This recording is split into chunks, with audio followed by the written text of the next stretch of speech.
Kapal pesiar itu terisolasi di Atlantik setelah wabah antivirus mematikan menewaskan 3 orang. Para penumpang dikunci di dalam kabin dan tim medis berpacu dengan waktu. Pada hari Selasa, 5 Mei 2026. Kasus ini kemudian melibatkan WHO, Tanjung Verde, Belanda, Spanyol, Afrika Selatan, dan Britania Raya.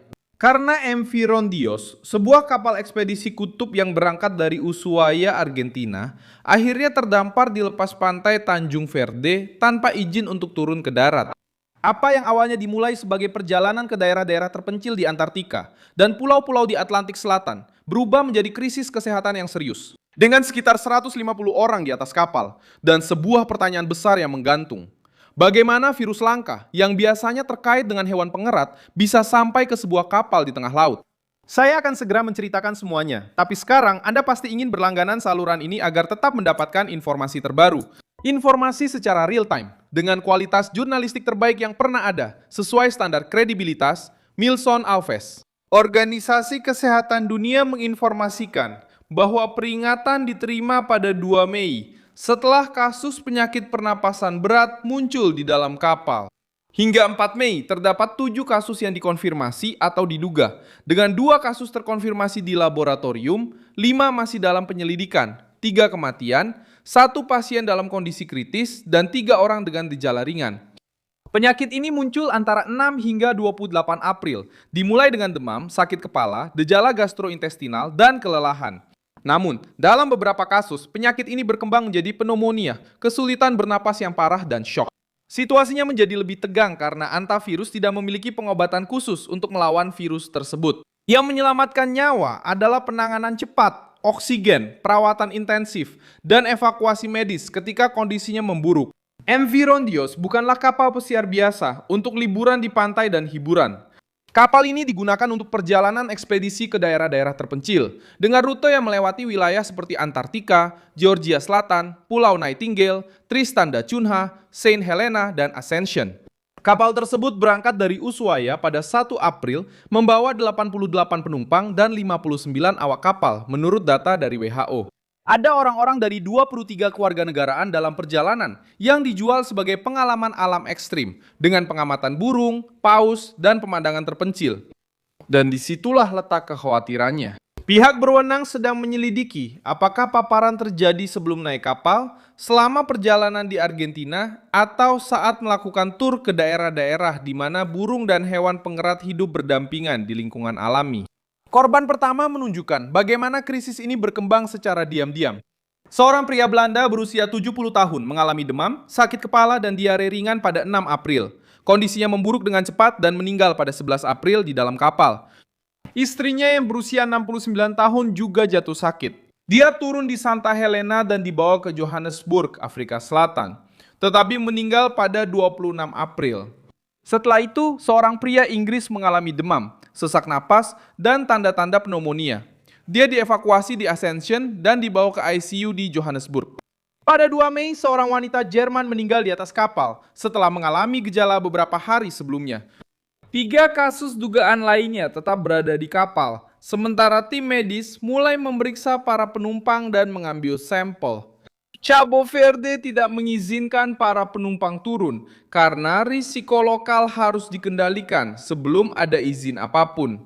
Keputusan ini membuat kapal berada dalam semacam penantian yang suram, sementara tekanan untuk mengevakuasi para pasien semakin meningkat. Belanda mulai mempersiapkan evakuasi medis bagi orang-orang yang kondisinya paling parah. Sementara itu, WHO menyatakan bahwa mereka bekerja sama dengan operator kapal dan negara asal para penumpang untuk membawa semua orang pulang dengan selamat. Spanyol juga ikut dalam pembahasan karena Kepulauan Kanaria muncul sebagai tujuan potensial untuk investigasi, desinfeksi, dan proses turun kapal yang terkontrol. Namun, otoritas Spanyol mengatakan bahwa pemberhentian tersebut mungkin tidak diperlukan jika pasien yang sakit sudah dikeluarkan di Tanjung Verde dan tidak ada kasus baru yang muncul. Bagian yang paling sensitif adalah kemungkinan penularan antar manusia. Antivirus biasanya menular ke manusia melalui kontak dengan urin, feses, atau air liur dari hewan pengerat yang terinfeksi. Terutama ketika partikel yang terkontaminasi terhirup di lingkungan yang tertutup atau kotor. Namun WHO mempertimbangkan kemungkinan bahwa varian yang terlibat terkait dengan virus Andes yang ditemukan di Amerika Selatan, yang sebelumnya telah menunjukkan penularan terbatas di antara kontak erat. Ini tidak berarti penularannya mudah seperti flu, tetapi mengubah tingkat kewaspadaan di dalam kapal, terutama di antara orang-orang yang berbagi kabin, berinteraksi dekat, atau memiliki kontak lama dengan pasien. WHO sendiri tetap menilai risiko rendah bagi masyarakat umum, tetapi risiko rendah di luar kapal tidak mengurangi urgensi bagi mereka yang berada di dalam kapal. Dan disinilah kasus ini tidak lagi sekedar menjadi berita tentang pariwisata, melainkan menjadi peringatan kesehatan masyarakat di sebuah kapal yang terisolasi. Setiap keputusan harus menyeimbangkan dua hal, melindungi penduduk di darat dan segera mengevakuasi mereka yang membutuhkan perawatan di rumah sakit. Jika kapal berlabuh tanpa pengawasan, sebuah negara bisa menciptakan rantai paparan baru. Jika respons yang terlalu lama, penumpang yang sakit bisa kehilangan kesempatan untuk mendapatkan perawatan. Penyelidikan masih berusaha menjawab di mana virus itu masuk, siapa yang berkontak erat dengan siapa, dan apakah kasus-kasus awal memang terinfeksi. Sebelum perjalanan atau selama pemberhentian di daerah terpencil. Sejarah menunjukkan bahwa ketakutan ini bukan baru muncul sekarang. Pada Januari 2019, WHO sudah pernah menangani wabah hantavirus di Argentina, di Provinsi Chubut, di mana kasus awal dikaitkan dengan paparan lingkungan dan kemudian menjadi rantai penularan di antara orang-orang yang menghadiri sebuah acara sosial.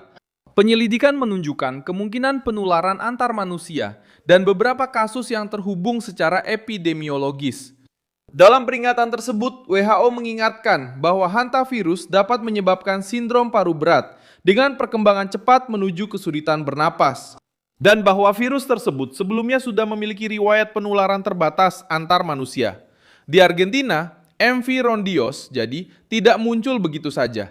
Hal ini menyentuh luka lama di Amerika Selatan, di mana kontak dengan lingkungan tikus dan mobilitas manusia dapat mengubah paparan yang jarang terjadi menjadi krisis internasional.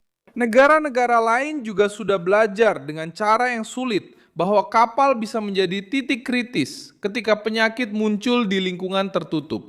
Pada tahun 2020, Diamond Princess dikarantina di Jepang selama krisis COVID dengan 712 hasil tes positif di antara 3.711 penumpang dan awak kapal. Menurut laporan CDC juga melakukan pengawasan terhadap wabah di kapal pesiar, especialmente gastrointestinais, karena gejala yang dilaporkan di atas kapal membantu mendeteksi ancaman dengan cepat dan memicu tindakan pengendalian. Perbedaannya sekarang adalah MV rondios tidak menghadapi wabah gastroenteritis biasa, melainkan menghadapi dugaan infeksi hantavirus, penyakit langka, serius, dan masih dalam penyelidikan yang belum lengkap. Sekarang langkah selanjutnya sangat penting, mengevakuasi kasus yang parah, menguji yang dicurigai, mengidentifikasi sumber paparan, dan menentukan lokasinya. Sisa penumpang lainnya dapat turun dengan aman. Operator Oceanwide Expeditions, WHO, dan otoritas dari berbagai negara berusaha mengordinasikan evakuasi agar ketakutan tidak berubah menjadi kekacauan dan kehati-hatian tidak berubah menjadi penelantaran. Kapal itu tetap menjadi simbol dari krisis yang mudah dipahami namun sulit diatasi. 3 orang meninggal, lainnya jatuh sakit. Para penumpang menunggu dalam karantina, dan dunia mencoba mencari tahu bagaimana virus langka bisa masuk ke dalam perjalanan ekspedisi dan memaksa seluruh kapal pesiar berhenti di lepas pantai Afrika. Saya Milson Alves, seorang internasionalis, dan tujuan saya adalah memberi Anda informasi yang benar setiap hari. Tautan berita ada di deskripsi video. Beri like pada video ini, subscribe ke channel, dan di akhir, lihat komentar agar Anda bisa lebih terlibat dengan komunitas. Milson Alves.